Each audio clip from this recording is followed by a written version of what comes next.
the Fillmore East. We get to the Fillmore East, and David Crosby came, I remember, to see us. And Fillmore East was all, I mean, hippie land galore. I mean, space cadets, you know, I mean, it was unbelievable. I couldn't believe. It really was a whole different, something totally different for me. I couldn't. But I remember we were all shopping at those days on the King's Road in England. Of course, so we'd got all our suits and clothes from dandies, and we'd go to New York, and everybody's in tie-dyes and cut-off jeans and sandals, and there's us in our dandy clothes from the King's Road and the Mellotron, and we were top of the bill at Fillmore East, and they announced us. Curtains open. We start playing. Mike hits the first chord on the Mellotron, and all the tapes come out the back of the Mellotron. It was like Spaghetti Junction, all these spaghetti tapes all over the place. And it was like, we've come all this way for this. And so we look at the stage manager. He says, "Don't worry, boys." And they put Bugs Bunny movies on. So we're at the Fillmore East, and we're paying second bill to Bugs Bunny. But fantastic for the audience. What happened was, the audience just sat there for about an hour and a half, waiting for us to get it together, which I'd never seen that before either. And then I suddenly realised, just a minute, people haven't come to see a concert, they've come to listen to some music. And we eventually got on stage and we did, you know, probably an hour concert. Yeah. And the reviews next door, I remember the reviews saying they looked like models from London's Carnaby Street, not the Moody Blues, not who they. But the concert was a success, and we made friends with Billy Graham then, and we worked, well, we still do, and we still do a lot of concerts with the Billy Graham organisation. Birmingham, they had a thing called Rock and Roll in the Park, and they used to have a competition all through the summer where all the bands would perform, and the best band from each park would go forward to what was called the Tulip Festival, and then they had this big finale of all the bands, and there's hundreds of bands in Birmingham taking part. And we got through to the final and of this competition, and then it was at the Tulip Festival in Birmingham. Huge, I mean, thousands of people there, a big tent, stage, fabulous event. And there was another band that used to follow us and copy everything we did, always copied everything we did. And their name was called, I think they were called the Sombreros. I mean, that's pretty close to Al Rise of the Rebels.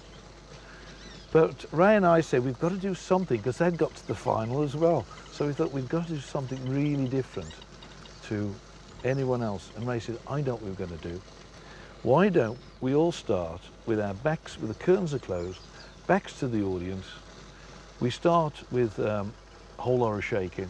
So we've got the doom-da-doom. And then I'll just jump through the curtains and we'll all turn round. We'll all turn round and look at the audience and start playing. He said it'd be fantastic. So on the afternoon we rehearsed all this.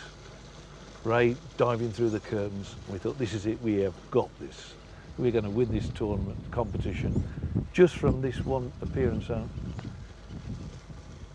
So on the night we came to do the concert, the competition, curtains are closed,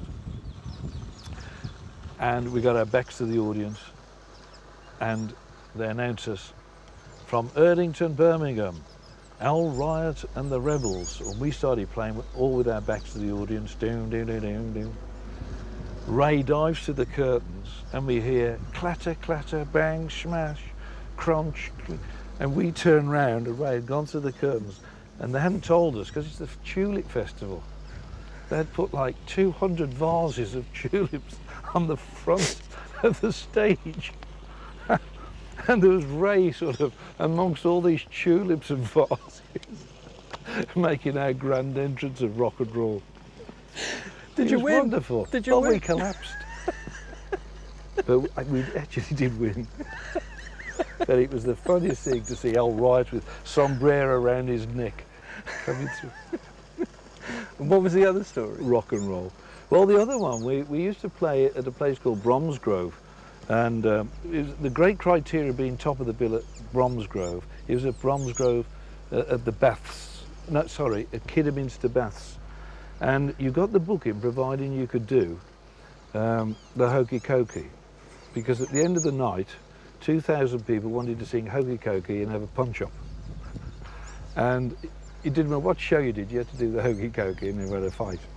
But Ray said he wanted to make, because we were actually playing with Nero and the Gladiators this night, and Ray said, I really need to do something really good. He said, I'm going to come running through the doors on the stage and dive on my knees and go sliding across the stage.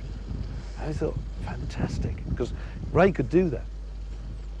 So we started off, and Ray, the doors opened, Ray come flying in on his knees, and he's going across, and his face, he was like, ah, ah, ah. There's like splinters going in his knees off the wooden stage, and his knees had locked. So he had to be carried off the other side of the stage. Rock and roll, great. At the end of the night, Ray always used to throw the tambourine into the audience, and he threw the tambourine into the audience one night during the encore, and we were backstage afterwards, and Jerry Weintraub, our manager, came running in, and Jerry said, Ray, what have you done? Look, your tambourine's gone and hit this guy, and it's cut his face, and we've got stitches. He said, we're going to get sued for millions. He said, but I've managed to calm him down, and as long as we give him a program and sign T-shirts, it's going to be okay. Can I bring him back? And Ray said, yeah, why not? So Jerry brought this guy back, and there's blood everywhere, everywhere. And Ray signs everything, and Ray turns around to this guy and says, pay attention next time.